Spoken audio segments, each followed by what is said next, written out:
Bonjour, bienvenue dans ce troisième épisode des Kaucau Knits. Je m'appelle Consuelo et vous me trouvez sur les comptes d'Instagram des kaucau.bags.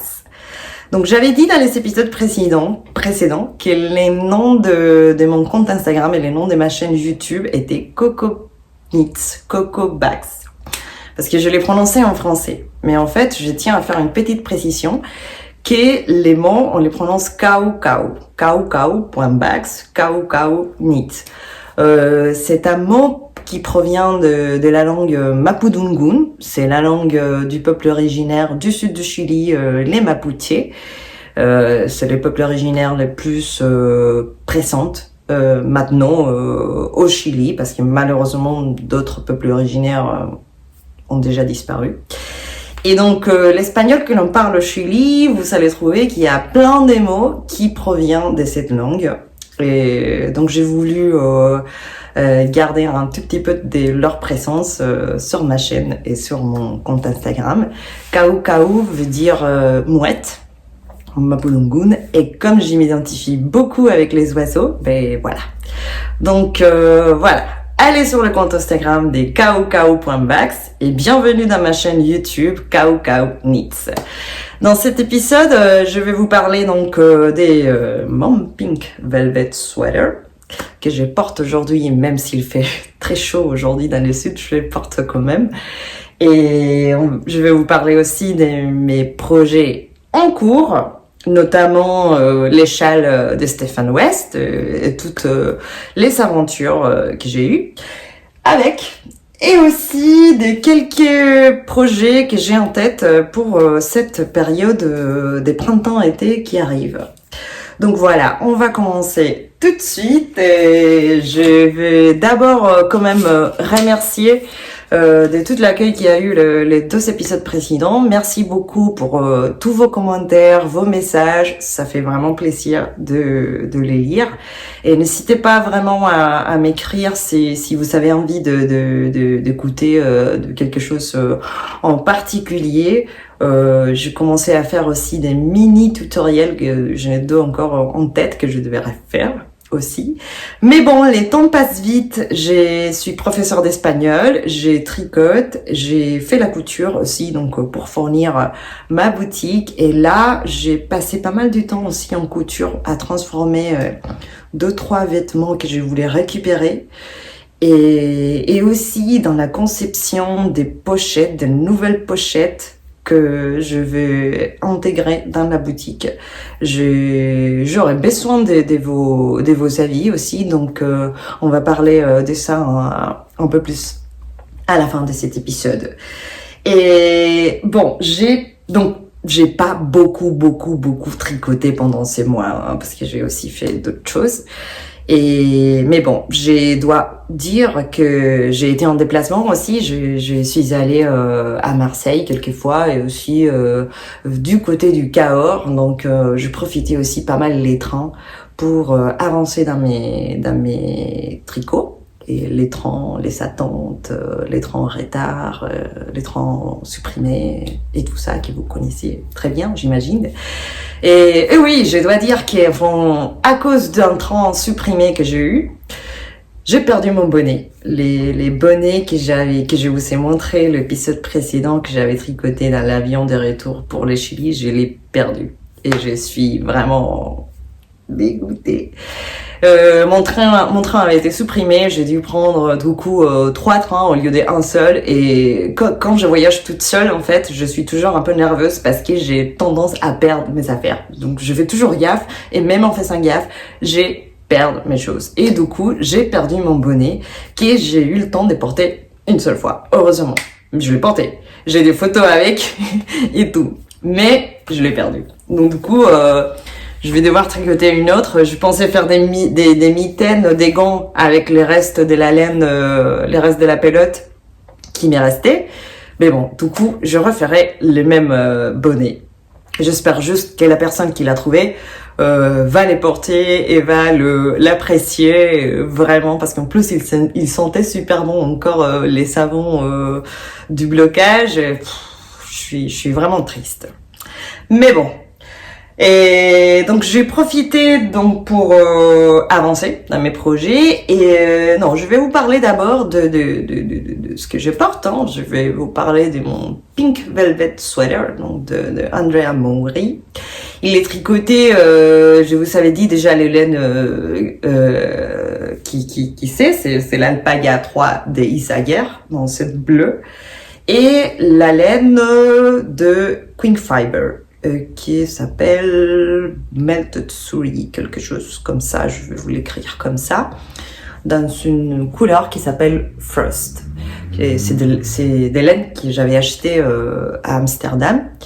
Donc voilà, ça m'a pris pas mal de temps, ces projets, parce qu'en fait, une fois que j'avais fini tous ces super sympas, tous ces color work super sympas à faire, après, il y avait que de la maille jersey, quoi. Donc, c'était plus vraiment sympa. Et donc, ça m'a pris plus de temps à les finir. C'est un pull, donc, top-down, qui est très sympa parce que je vous avais déjà parlé dans mon premier épisode, je pense. Il y a un montage des mailles tubulaires. Donc, on monte les mailles d'une manière spéciale. Et donc, je sais pas si vous allez voir, en fait, mais ça fait qu'ici, il n'y a pas des bords. Des bords, enfin, il n'y a pas la petite tresse que l'on voit d'habitude. Et on voit vraiment en tube. Là, ça se voit pas vraiment de loin parce que là, la laine, elle est vraiment fine. Mais si vous zoomez, vous allez voir que le montage est tubulaire. Donc, j'avais jamais fait ça. Une première chose d'intéressant dans ces patrons. Si vous voulez essayer une nouvelle type de montage, c'est super sympa. Et après, c'était la première fois que je faisais mon color work, ou les jacquards, ou moi je préfère dire color work. Et franchement, je vous avais dit, c'était super simple à faire. Je n'ai pas du tout eu des problèmes. Il faut juste faire gaffe à la tension. Et moi, je tricote déjà en style continental. Donc, c'est-à-dire que je prends la laine avec laquelle je tricote, qui provient de la pelote, avec la main gauche. Et voilà, je tricote comme ça. Et donc, pour changer les couleurs, il fallait juste changer les fils. Il faut toujours, quand vous faites du color work, il faut toujours faire gaffe à garder la même position quand vous changez les fils de couleur. Donc, si vous prenez les fils contrastants par les hauts, il faut toujours les prendre par les hauts. Mais bon, au niveau de la tension, vous vérifiez quelques mailles, vous tricotez quelques mailles, vous vérifiez que la tension est bonne et que ça fait pas des bulles. Et voilà, vous continuez à avancer. Et après, au niveau de la taille, je fais une taille S parce que je veux bien que, enfin, mon échantillon correspondait exactement à l'échantillon du patron et je voulais un pull pas trop serré, quoi. Donc vous allez voir, hop, je pense que pour mon corps, ça va en fait.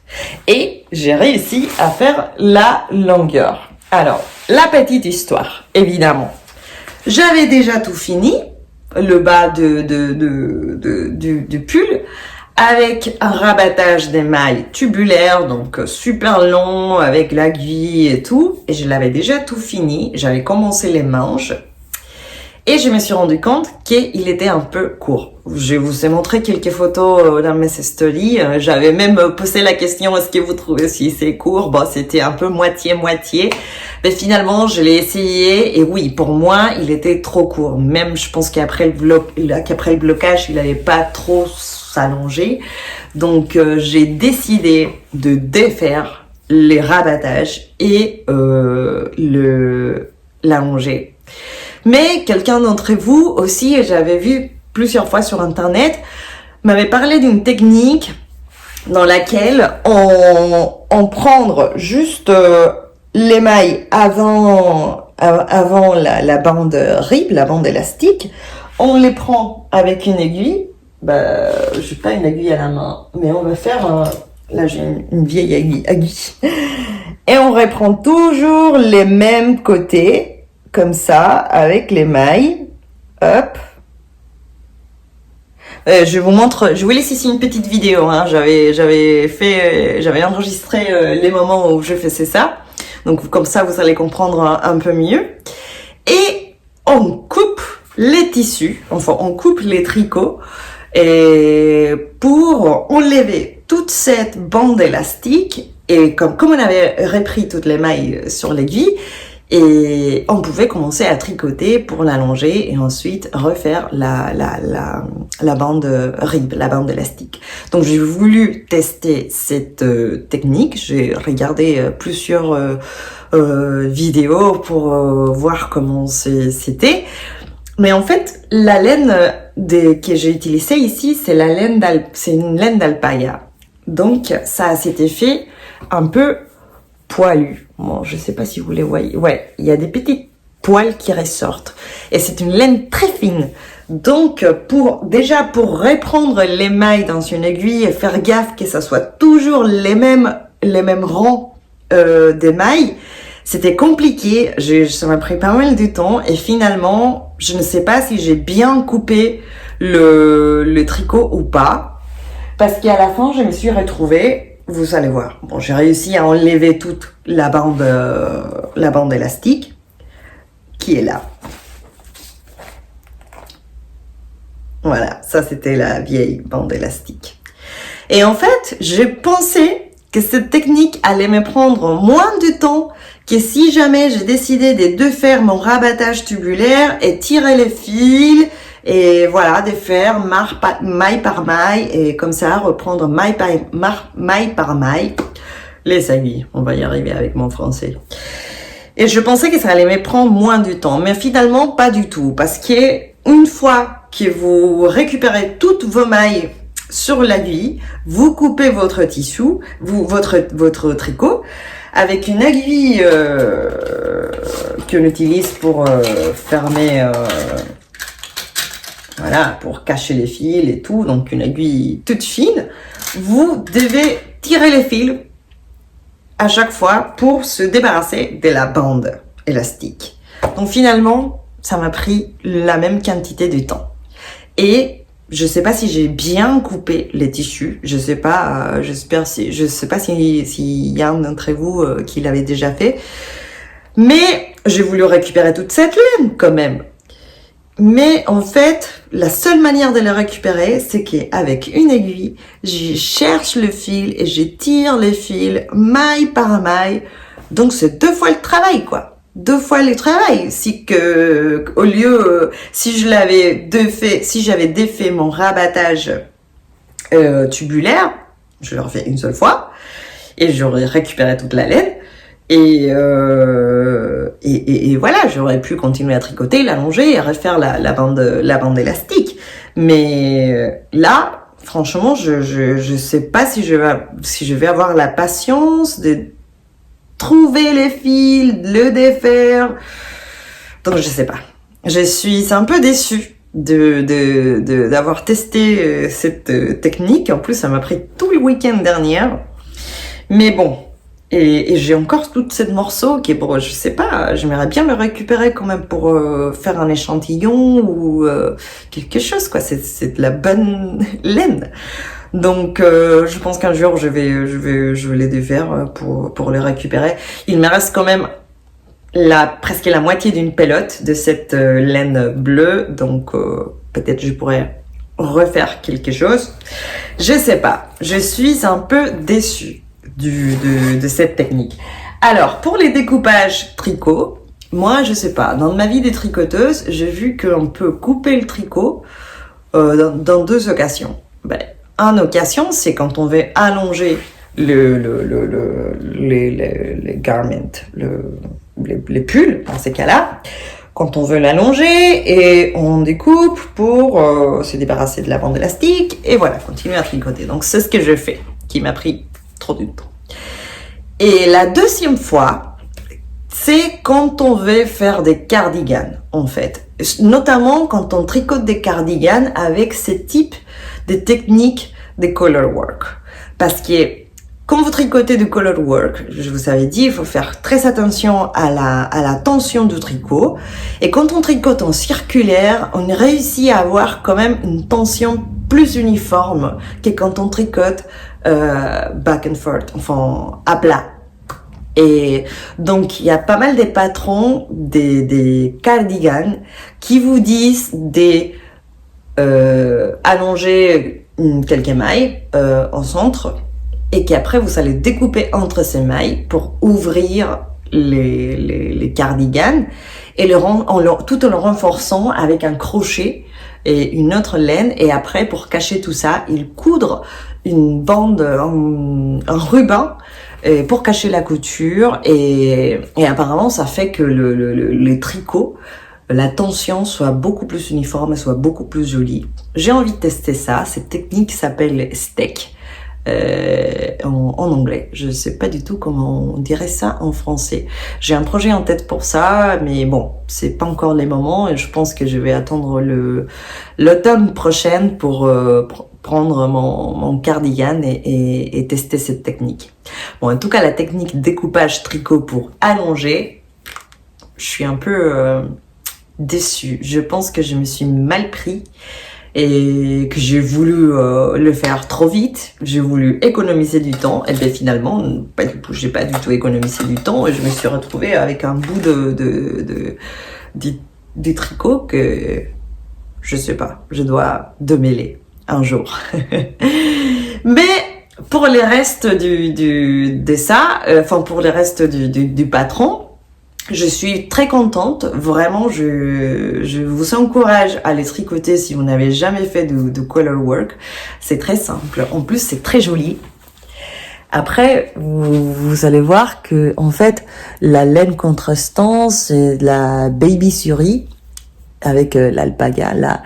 Et c'est super doux. Là, elle est au toucher de la peau, et c'est juste super doux, léger, flexible. Là, il est bloqué en plus. Donc, je suis vraiment très, très contente. J'adore le yoke qui tombe pile poil au niveau des épaules. Et en plus, je suis super contente avec les choix de mes couleurs. Hein. Vous pouvez voir sur Ravelry, c'est un patron qui est très populaire, donc il y a énormément de gens qui l'ont tricoté.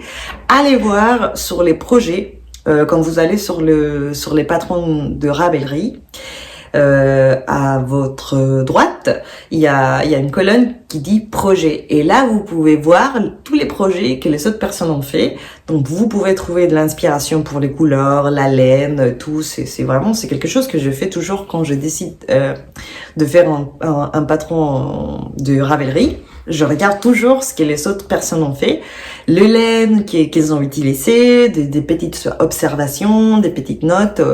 C'est vraiment très, très intéressant d'aller voir ce qu'ils font les autres personnes. Donc voilà, mon pink velvet, que je sais pas si je vais pouvoir encore les porter cette année, mais bon, sinon je les garderai pour l'automne suivante. Donc voilà. Et ensuite, on va passer à mes projets en cours.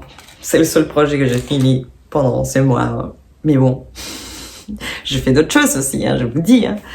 Et pour mes projets en cours, je vais vous parler donc des manchals. Je vous avais montré le laine que je voulais utiliser dans mon épisode précédent. Donc c'est de la laine que ma sœur avait tente à Valparaiso, mélangée avec la Malabrigo.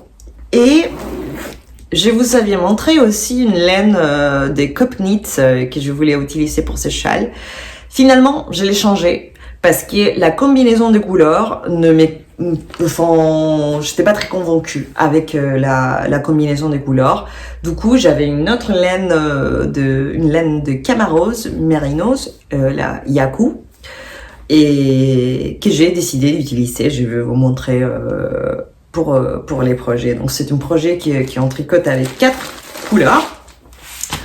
Alors, les patrons, oui, pour choisir donc les couleurs, comme ces 4 couleurs, j'avais vraiment envie de voir ce que ça donnait. Du coup, j'ai fait un petit dessin. Quand j'ai décidé à peu près les couleurs que je voulais utiliser, j'ai dessiné pour voir à peu près ce que ça donnait.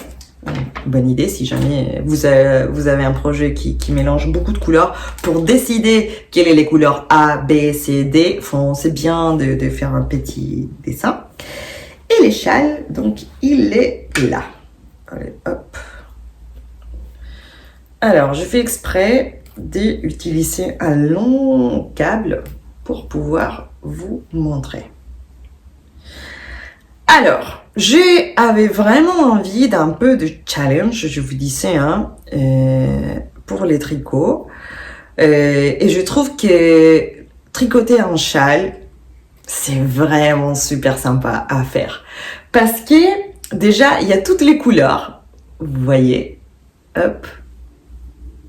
Je vais vous montrer un peu plus en détail. Il y a toutes les couleurs. Et comme c'est tricoté par section, même si c'est un long projet, quand vous finissez en une section, vous avez l'impression vous avez une petite satisfaction qui arrive, parce que vous avez déjà fini quelque chose. Donc après, le fait de tricoter avec des laines colorées comme ça, des laines teintes à la main qui changent des couleurs, c'est trop sympa à faire. Je vous dis pas, c'est addictif parce que vous tricotez, vous dites vous êtes sur les tons verts, donc il y a les verts qui tombent sur l'orange ou les verts qui tombent sur les roses, et voir la combinaison des couleurs à chaque maille, même si c'est une maille droite à chaque fois, c'est dynamique, ça change. Et c'est super sympa à faire. Franchement, c'est un projet sur lequel je me régale. J'avais jamais tricoté un châle de Stephen West, donc j'avais un peu peur de la technique, et tout, mais pas du tout. En fait, il est super bien expliqué. Il y a des tutoriels de vidéos que vous pouvez aller voir sur YouTube. Franchement, ces patrons, ils sont excellents. Et donc voilà, il est fait par section.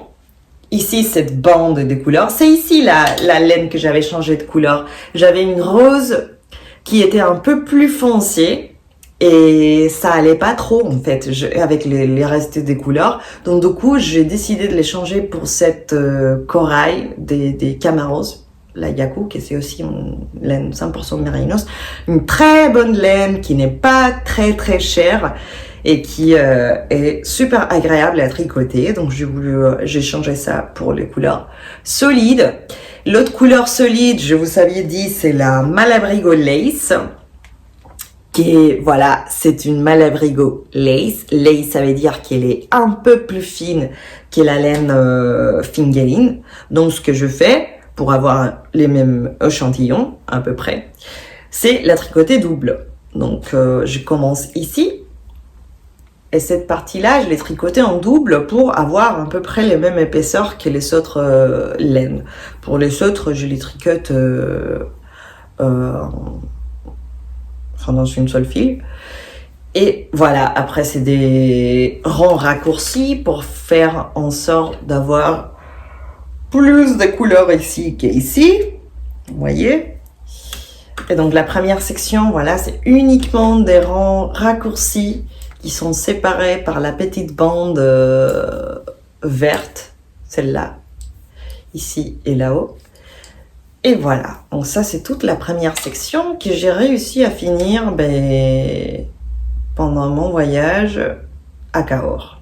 C'était à peu près 6 heures, 7 heures de voyage, je crois. Et j'ai tricoté un peu plus, bien sûr, dans les gares, dans les attentes.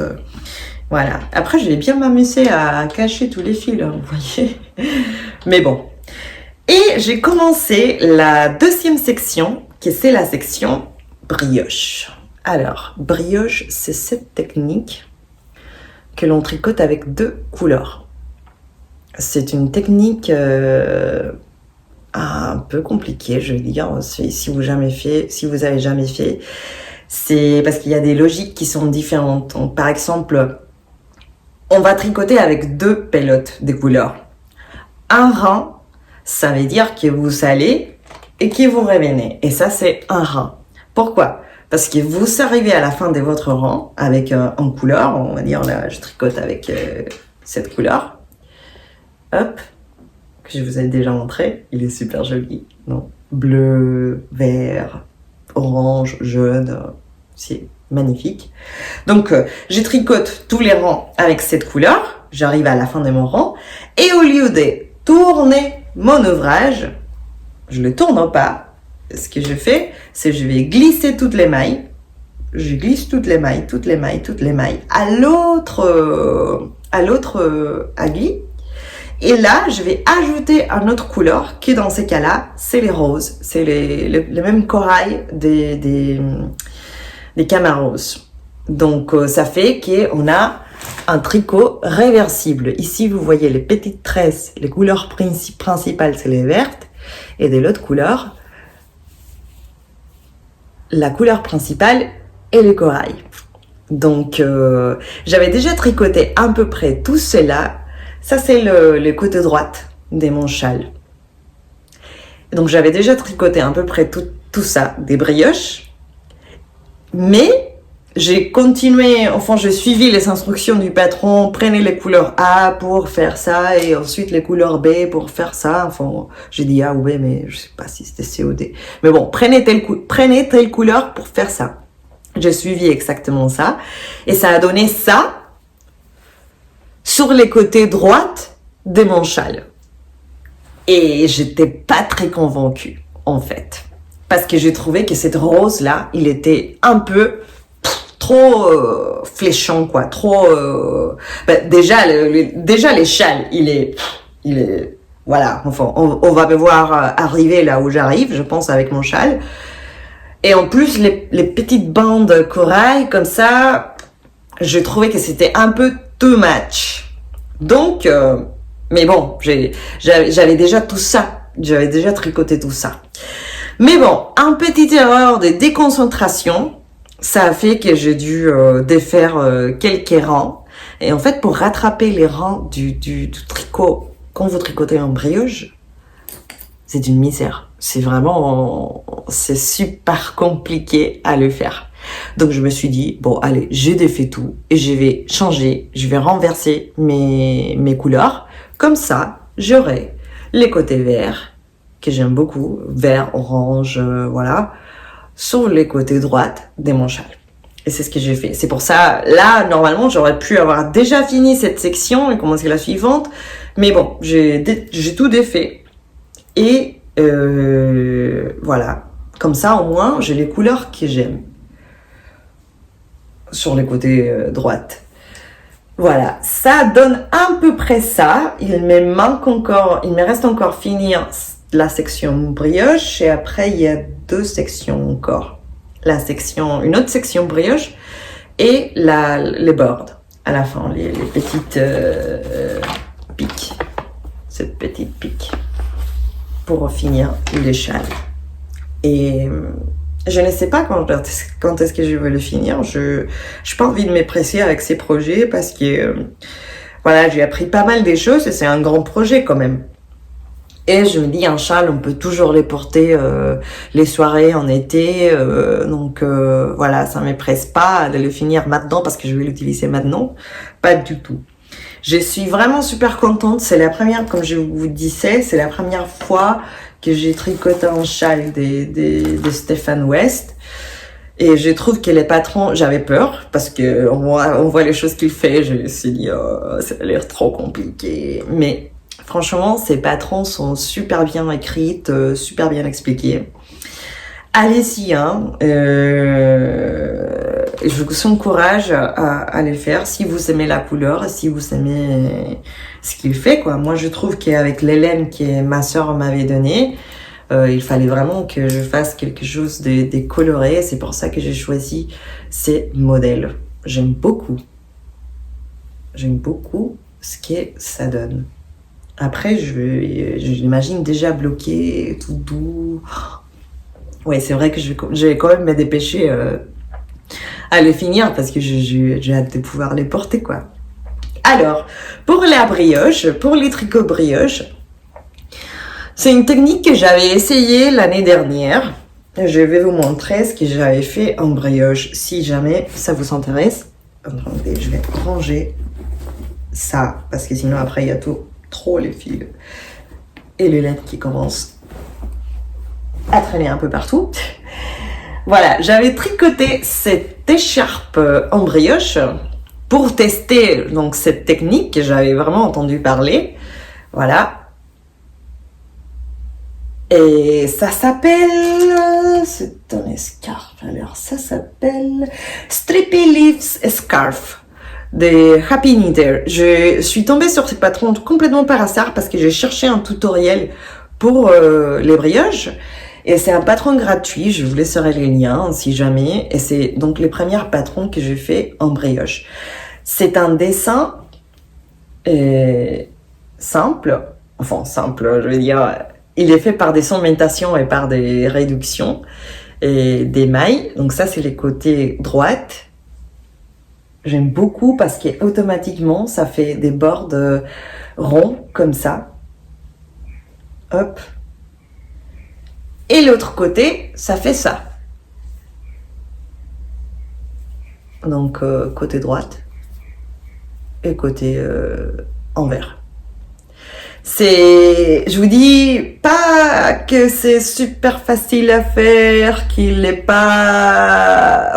super parfait et tout, parce que j'ai eu plein d'erreurs.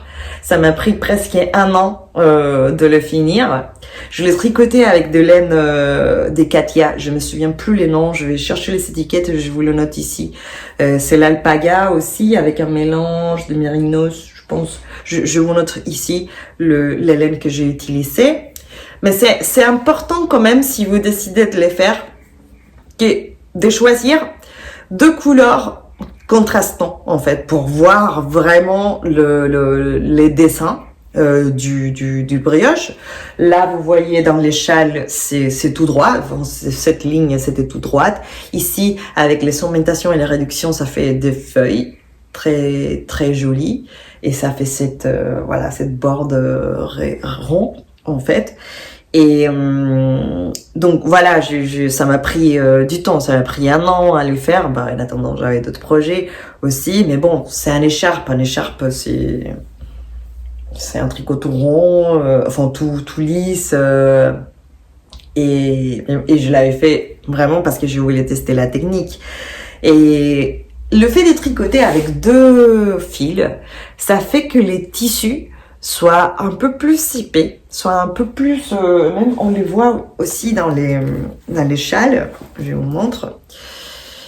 Ici, c'est tricoté simple, c'est avec un seul fil.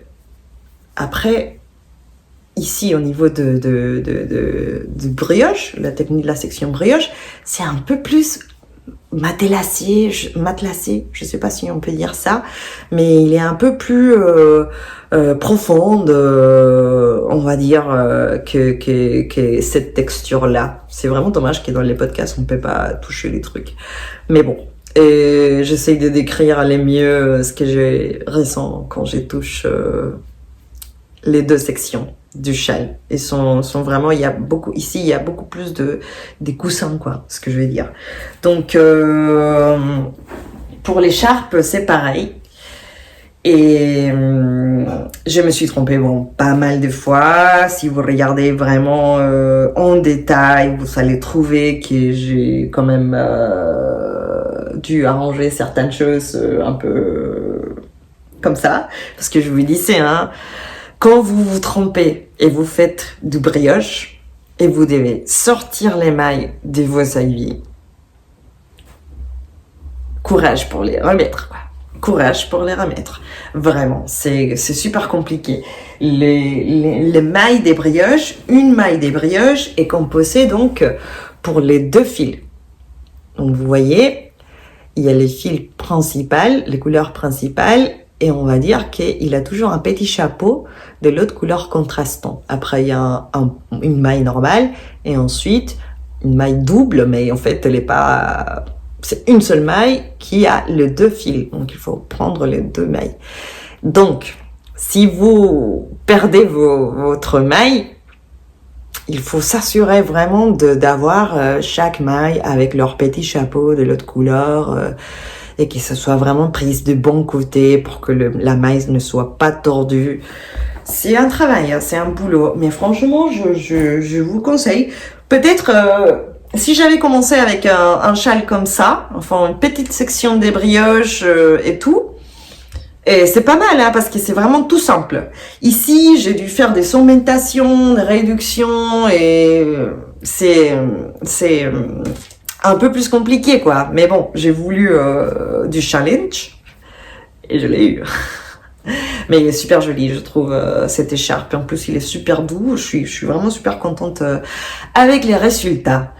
Et pour tricoter de brioche, donc 2 petits conseils. Et ayez toujours à la main un marqueur, enfin un compteur de rang. Parce qu'il faut toujours savoir où vous êtes, dans quel rang vous êtes. Et les côtés droites, les côtés envers du tricot aussi, ça aide énormément. Parce que comme je vous disais, vous ne tournez pas à chaque fois votre tricot, votre ouvrage. Vous tricotez un rang aller-retour et ensuite vous les tournez. Donc si jamais vous arrêtez et vous partez préparer un café ou parler au téléphone ou faire autre chose ou dormir et vous reprenez les tricots le lendemain, il faut que vous sachiez exactement où vous étiez pour ne pas vous tromper. Parce que c'était ça l'erreur qui m'a fait en fait, qui m'a obligé à enlever toutes les mailles de mes aiguilles et c'était ça qui était compliqué. Et je vous avais pas prévenu, mais bon, il y a toujours Bob qui circule dans la maison, donc c'est lui qui fait ses bruits. Là, il veut sortir, il est à côté de la porte, donc je vais ouvrir et j'y reviens. Donc voilà, il est sorti, et maintenant il va vouloir rentrer. Si vous avez un chien ou un chat, vous savez de quoi je parle. Mais bon, c'est l'amour inconditionnel. Donc voilà, si vous n'avez jamais fait du brioche, commencez avec un projet simple, droite, si vous voulez. Et si vous avez vraiment envie de vous prendre la tête, allez chercher le patron des Happy Knitters que je vous laisse ici en bas pour faire cette super jolie écharpe qui est jolie, mais qui demande beaucoup de concentration. Donc voilà, c'est comme ça que mes projets en cours avancent. J'avais aussi les sorbet cardigan, les cardigans tout en mohair que je vous avais montré l'épisode précédent, mais bon, j'ai pas touché. J'ai pas touché parce que comme je vous dis ici, j'étais le pink velvet, ça m'a pris du temps. En fait, il me restait une manche et avec l'histoire du découpage et tout, ça m'a pris vraiment la tête, quoi. Enfin, je vous dis, la partie la plus compliquée, si vous voulez découper le tricot, c'est vraiment s'assurer que vous êtes toujours sur les mêmes rangs et que vous ne passez pas au rang d'au-dessus ni celui d'en dessus et que vous savez à la fin les nombres des mailles exacts. Enfin, moi, j'ai réussi à faire ça, mais je pense que les découpages, j'ai mal coupé parce que voilà, c'est comme ça que j'ai pas pu démêler les bouts de tricot que je vous ai montré tout à l'heure. Et voilà, pour mes futurs projets, et j'ai déjà des projets en tête, même si j'en ai 2 qui sont encore pas finis, j'ai besoin de commencer des projets souvent et d'échanger selon mon mood. J'ai le mood cardigan, mais allez tiens, je reprends mon cardigan, ou mon mood châle. J'ai envie de dynamisme, de concentration, de challenge couleur. Je vais faire que ça. Allez, je prends mon châle. Et là, j'ai envie de faire d'autres choses aussi. C'est pour ça que j'ai pas mal des sacs à projets et des stockages pour mes projets parce qu'ils ils peuvent passer pas mal de temps et stocker. Mais bon, ça se finit. Au bout d'un moment, je finis par sortir tous mes projets, les finir et puis voilà, pouvoir recommencer. J'ai un bébé autour qui va naître cet été. Donc voilà, qui dit bébé dit tricot, et les tricots bébés, c'est vraiment, j'adore quoi, c'est la satisfaction de finir un projet rapidement, de ne pas avoir besoin de beaucoup de laine, et voilà, c'est toujours sympa d'offrir, de voir un bébé avec quelque chose de tricoté qu'il porte quoi, c'est super sympa. J'ai trouvé, il m'est resté donc, j'ai presque 2 pelotes entières de la laine écologique des Camarose Attendez, je vais la chercher parce que je ne l'ai pas prise ici. Je reviens. Je suis désolée, c'est un peu le chaos aujourd'hui pour enregistrer. Bon, maintenant je pense que j'ai tout ce qu'il faut. Et je vais lisser, donc c'est la laine écologique, je sais pas si ça se prononce comme ça, c'est du danois, de Camarose. C'est un mélange des cotons biologiques, coton organique, biologique, bio, avec du mérinos. Et j'ai ces deux couleurs que j'ai envie de mélanger pour tricoter une petite veste pour les bébés. C'est un patron gratuit que j'ai trouvé sur Instagram, sur Ravelry. Je passais pas mal du temps à chercher et je trouve super mignon. Ça mélange deux couleurs. C'est une petite veste comme ça. Hop. Et je me dis que ça peut être parfait pour les deux couleurs que j'ai. Je sais pas si vous voyez bien. Ouais, je pense que oui. Bah à la base, ils proposent une laine fil Colana, mais bon, c'est une laine Fingerine et j'ai ça. Donc ça va être pour les bébés qui arrivent bientôt. Et j'ai aussi un autre projet d'un top qui est, j'ai vu sur Ravelry, mais les patrons n'est pas accessible facilement, donc il faut encore que je fasse des recherches. Et apparemment, il a été publié dans une magazine américaine, je crois, mais qui date. Donc, j'ai vu quelques sites sur internet qu'on pouvait acheter des vieilles magazines de tout, hein. Et en PDF, qu'on pouvait les télécharger en PDF, même si elles s'étaient vieilles. Donc il faut encore que je fasse des recherches. Et si jamais j'ai réussi à les trouver, je vous le montrerai pour l'épisode suivant.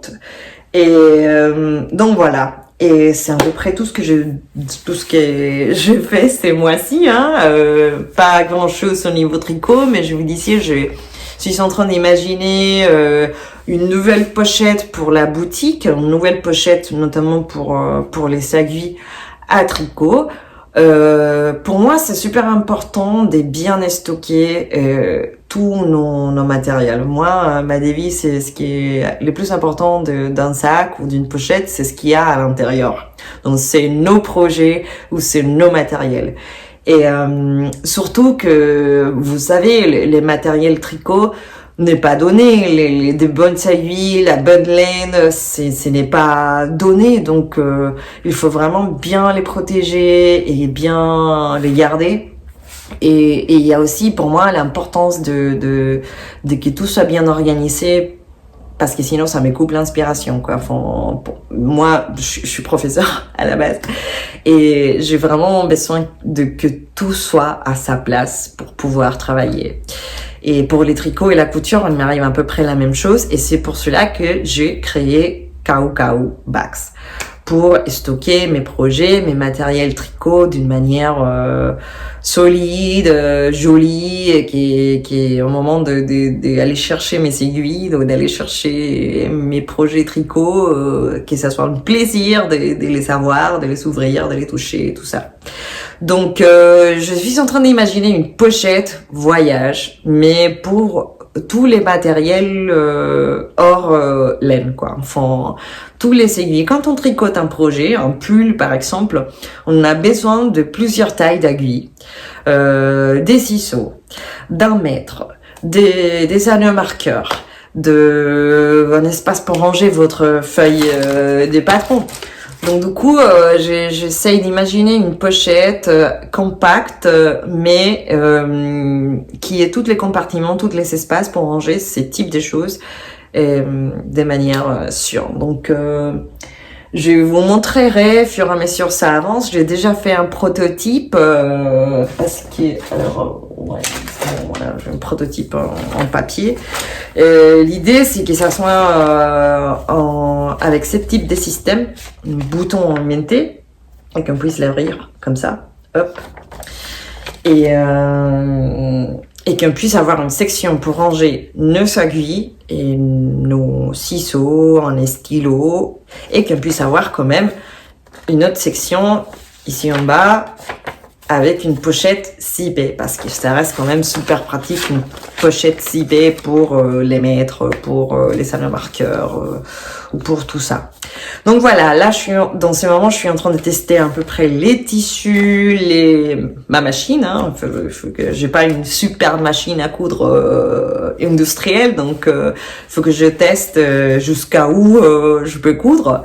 Et j'essaye aussi de tester le confort de la pochette, parce que voilà, tous les sacs à projet, les pochettes que j'ai dans ma boutique sont pensés justement pour le confort, l'esthétique de quelqu'un qui tricote. En fait, on a besoin d'avoir ça à la main, que ça soit protégé comme ça, que ça soit facile à porter. Donc, je pense à une pochette que vous puissiez glisser dans votre sac à projet.